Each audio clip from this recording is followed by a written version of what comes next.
চট্টগ্রামের ভিতরে লালখান বাজারে যে এত সুন্দর একটি জায়গা আছে, আসলে আমিও নিজেও জানতাম না। আমি কিন্তু এই চট্টগ্রামে অনেক আগের থেকে কিন্তু এই লালখান বাজারে যে জিলাপি পাহাড় নামে একটা জায়গা আছে, অনেক সুন্দর নাকি জায়গাটা।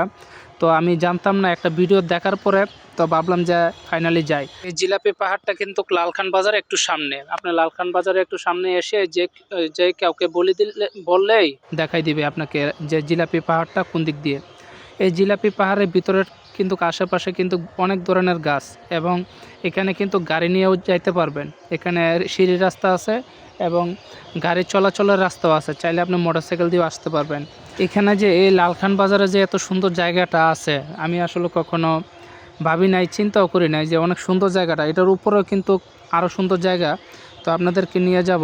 তো ভিডিওটা প্রথম থেকে শেষ পর্যন্ত দেখবেন, আশা করি অনেক কিছু জানতে পারবেন এই ভিডিওর মাধ্যমে। আপনারা যারা এই এই জিলাপি পার্কে আসছেন অবশ্যই কমেন্ট করে জানাবেন, এবং এই জিলাপি পার্কটা আপনার দেখা কতটুকু সুন্দর তাও কমেন্টে জানাবেন।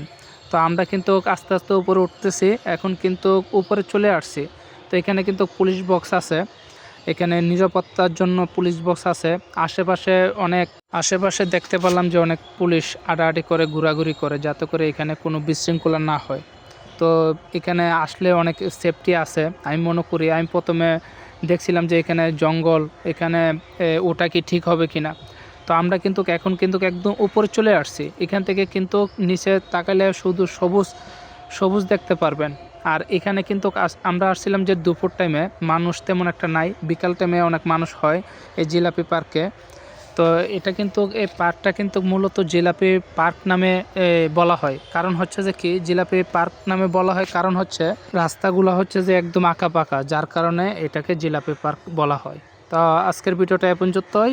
আসসালামু আলাইকুম।